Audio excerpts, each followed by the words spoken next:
Hi guys, and welcome back to my corner of the internet.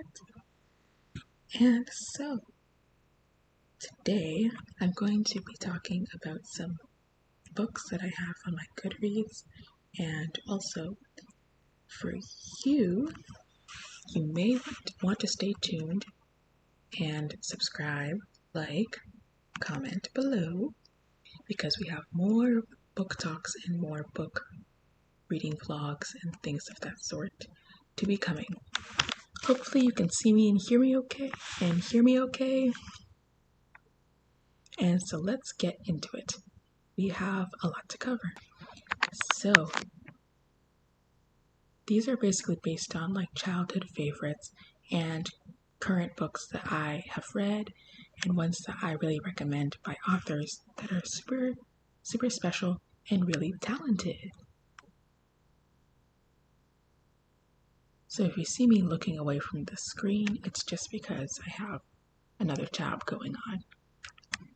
This one you may not have heard of, but it's more of a specific middle grade, high school book, and it's called Princess for Hire, the first book in the Princess for Hire series by Lindsay Leavitt. And here's what the summary is saying. It's actually a fantasy, and I didn't know that. But anyhow, Desi Bascombe gets discovered by the elite Facade Agency. I haven't read this for a while, so this is new to me too. So royalty basically is in this book, and she's like hired as a princess, which is kind of self-explanatory with the title.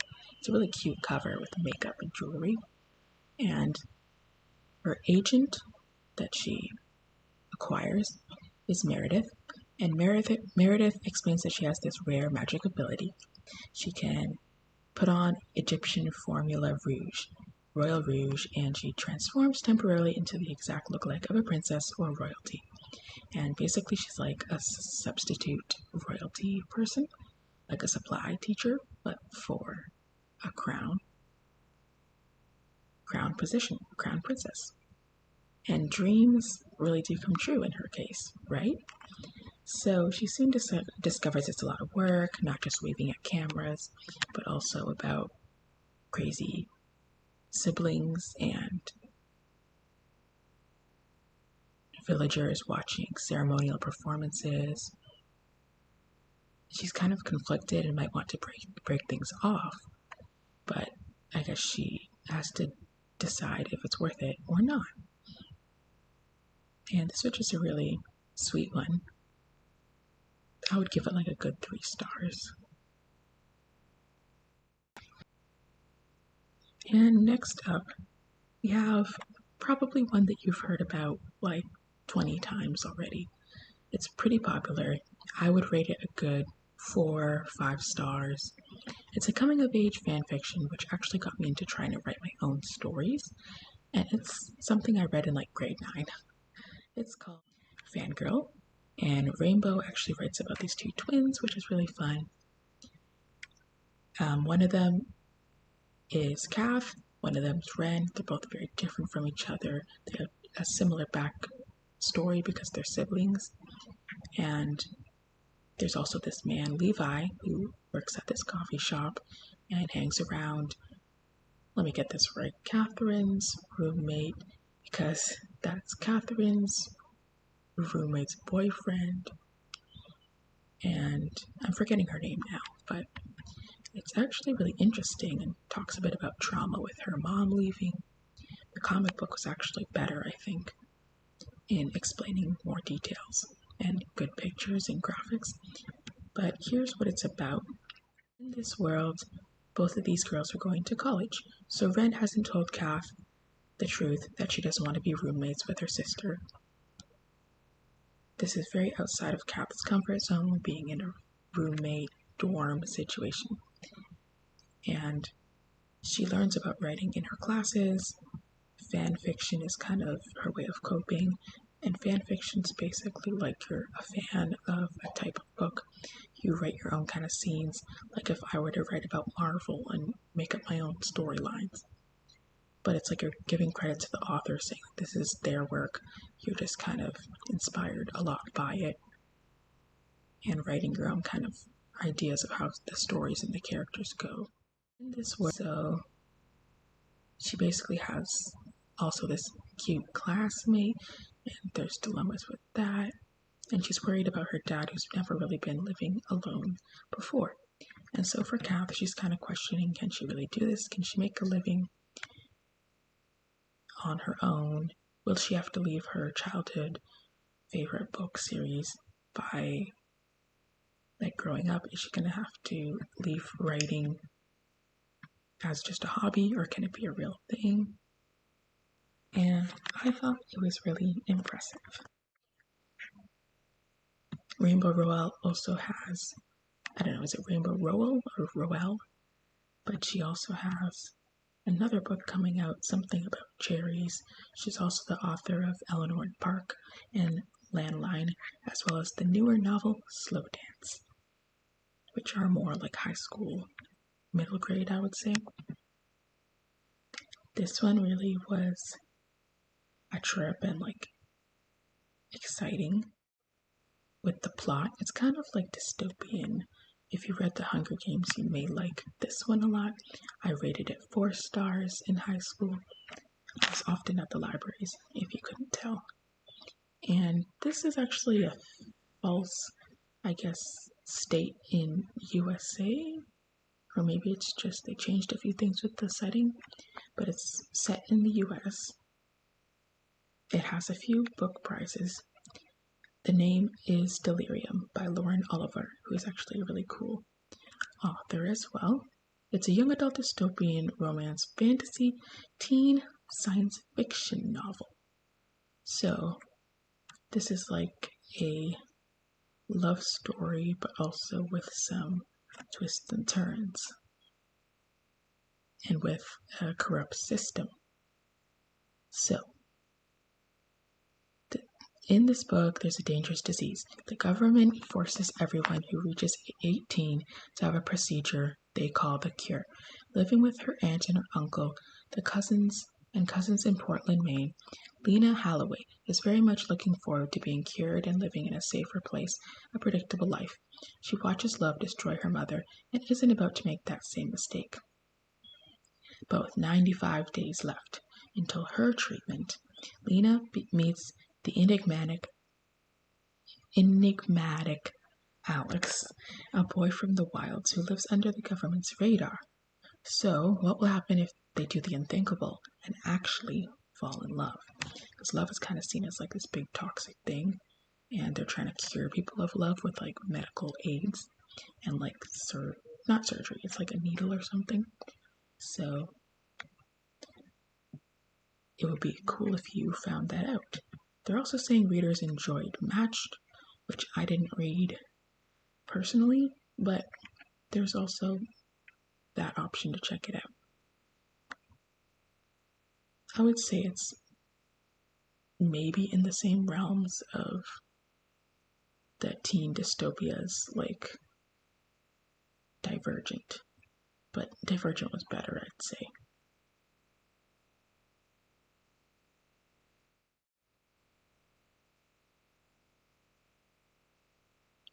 And one more that would be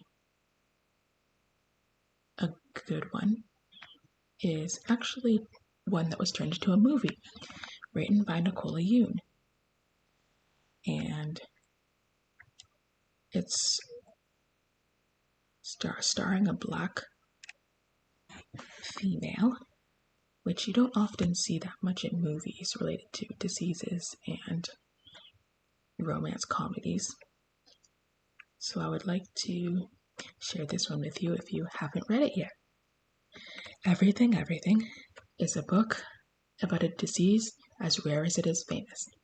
It's called the severe combined immunodeficiency.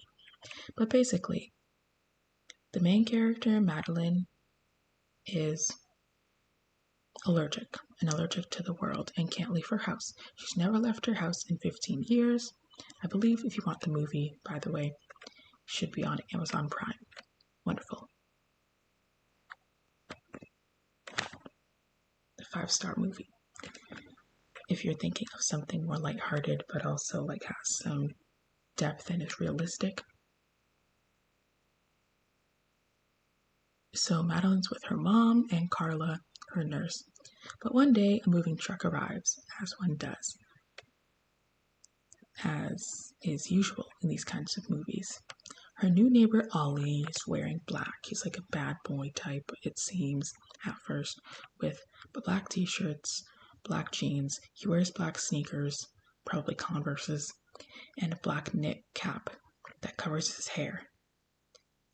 She stares at him and he stares right back through the window, of course.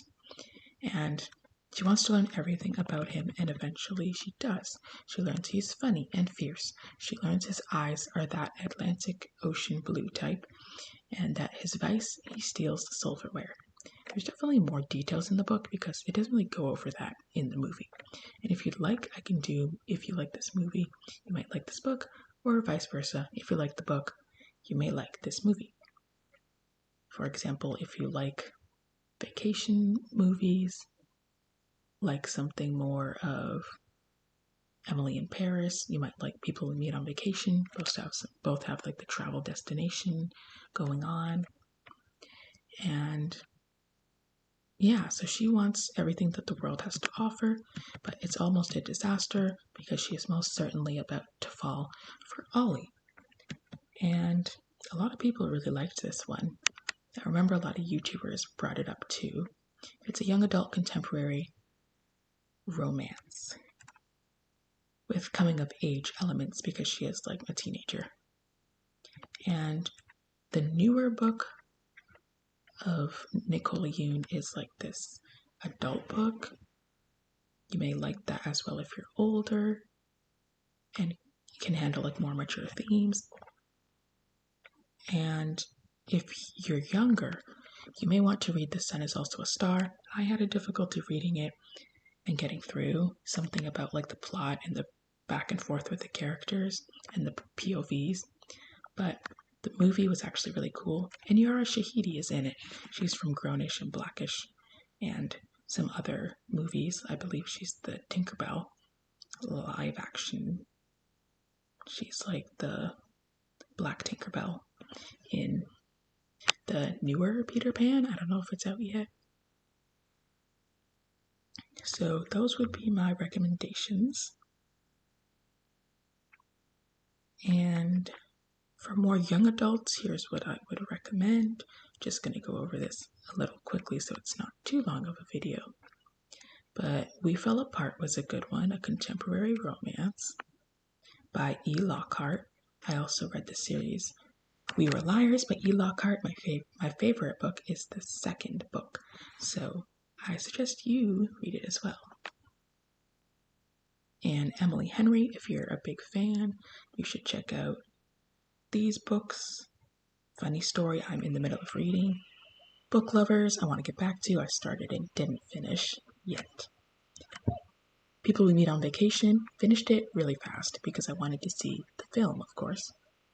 Beach Read, not my type of book, but if you're into more sadder content, something with a bit more of a slower start, could be for you. And I did read one book by Frederick Bachman, which was Anxious People. That was a few years ago, so I would be excited to read his, I think it's translated from Swedish, his other book, A Man Called Ove, which is more about this grumpy man who doesn't really like technology, doesn't get along with people that well. And I just think it would be an interesting read because it's not like a typical story. You don't normally hear about that of the older generations. You don't normally hear about like a 90-year-old man and his lifestyle.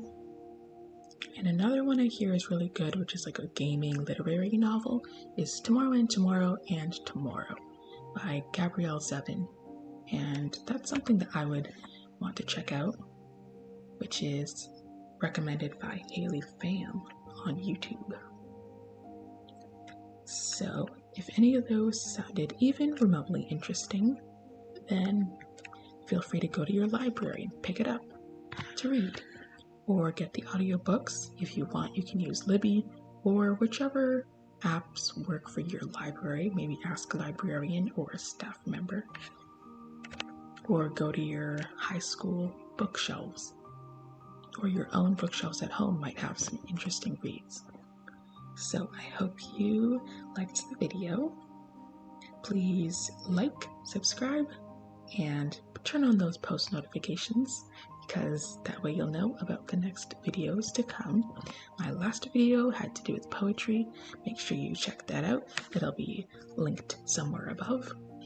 And I always read your comments when I can, so don't be shy to talk over there. My Instagram is justjoy.pod. That's JUSTJOY.POD. No spaces, no capitals. On Instagram, you can send in your opinions, DM, or questions, and you can share what you'd like to see next. I'm trying to work more on the eye contact with my videos. Also, if you would like, I have my links to my podcast, which I can put in the description. And I also have an episode already up, so if you haven't watched it, you should watch it.